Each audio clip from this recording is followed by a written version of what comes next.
If your compost pile smells worse than your trash can, something's off. And if you've given up composting because of the mess, flies, or that dreaded soggy rot, you're not alone. I've been there standing over a stinky bin swatting away bugs wondering why my black gold smelled like a swamp. But now, I get clean, earthy compost in just 3 weeks, with zero turning, zero stink, and not a single fly in sight. And I do it right outside my apartment kitchen door. Let's cut the fluff. This method works, it's low maintenance, and it's changed the way I deal with kitchen waste.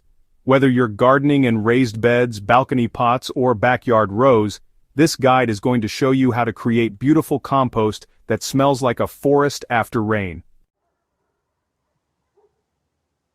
Why most compost fails in small spaces.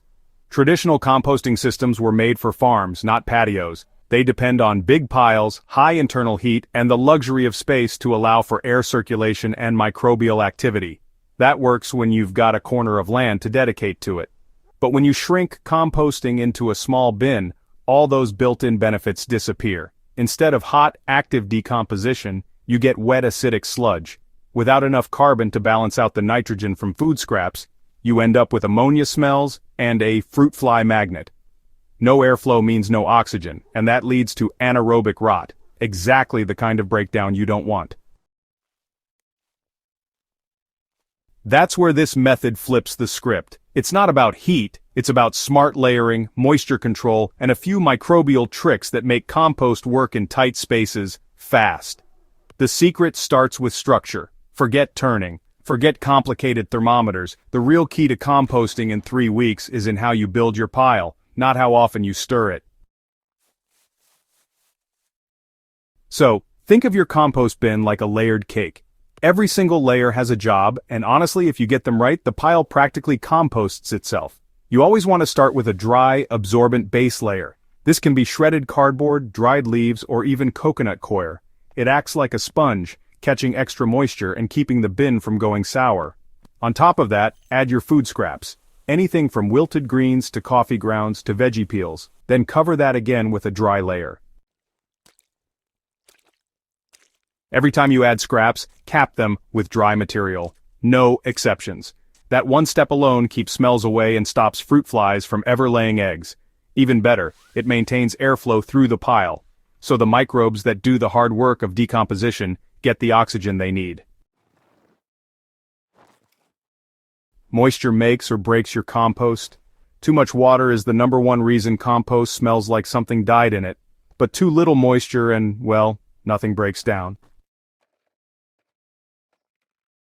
That's where the magic of a moisture buffer comes in. I use soaked cardboard or coconut coir at the bottom of my bin, pre-wetted with a mixture of dechlorinated water and a splash of compost tea or molasses.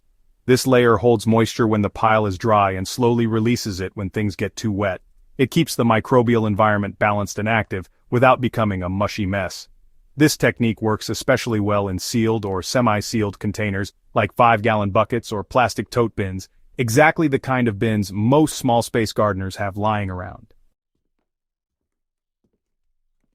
Supercharge your compost from day one. Here's the real trick. Don't wait for your compost to start. Make it active before it even begins. I pre-ferment my scraps. Yes, you heard that right. That means I give them a head start. Overripe bananas, rice rinse water, even a splash of effective microorganisms or kombucha can kick things off. It doesn't smell bad. In fact, the slight fermentation is sweet, almost like fruit starting to turn into wine. You're essentially pre-digesting your kitchen waste before it goes into the pile.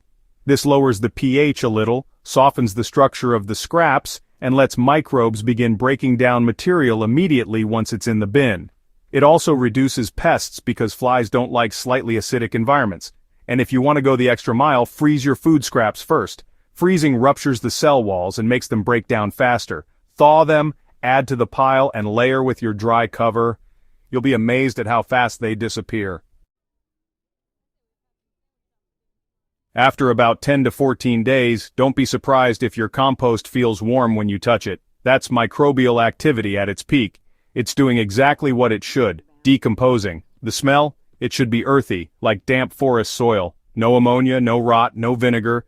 If it smells bad, you probably missed a dry layer or added too much wet material at once. Fix it by topping with extra shredded paper or dried leaves. Done. There's no need to stir it. But if you're curious, you can lightly fork the top layer just to check on progress. You'll likely see darker material forming, with fewer and fewer recognizable food scraps. That's your signal that you're almost there. By the third week, the transformation is nearly complete. The scraps are no longer visible. What's left is a loose, crumbly material that's dark, moist, and honestly smells incredible. You've essentially made your own living soil enhancer without turning, without attracting bugs, and without getting dirty. You can let it sit another week if you want, but at this point it's ready to go into pots, beds, or even as mulch. And no, it doesn't need to be screened unless you're planting delicate seeds. For most purposes, even slightly rough compost will work wonders in the soil. This isn't just a hack, it's a system that works because it respects the natural way decomposition happens when conditions are right. Instead of forcing heat or manually turning a pile, you're creating the perfect environment for microbes to thrive. And that means you can compost in a 5-gallon bucket, a repurposed tote, or a drawer under your garden bench. There's no need for fancy compost tumblers or garden real estate. I've done this in a storage bin on a balcony in the middle of summer, and gotten compost that smelled cleaner than the bag stuff from the store.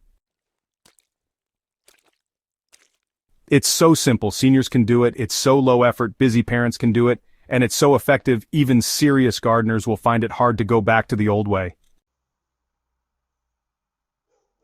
So, here's the bigger picture. This method doesn't just save you from, smelly bins, it actually keeps food waste out of landfills. It feeds the soil that feeds your plants. And it connects you, in a small but honestly pretty powerful way, to the cycle of life that makes gardening magical. I've turned apple cores, wilted spinach, stale bread, and coffee grounds into rich, dark matter that helps my tomatoes just explode with life. No flies, no sweat, no waste. And once you get the hang of it, composting this way really does become second nature. It's a rhythm, a gentle reminder that even your scraps have value. Okay, one last thing. If composting has frustrated you before, I totally get it. It took me years to figure this out. But this method, it works. And once you try it, you'll never go back. So, if you're tired of slimy piles and bug invasions, or you've never even started because it seemed too gross or hard, give this a shot. Build your layers, mind your moisture, and let the microbes do their thing. In about 3 weeks, you'll be holding a handful of clean, fresh compost. And honestly, you'll be wondering why no one ever taught you this sooner. Thanks for reading, and if you found this helpful, don't forget to stick around. Here on Soil and Crop Central, we're all about making soil smarter, cleaner, and more alive, without making life harder for the gardener.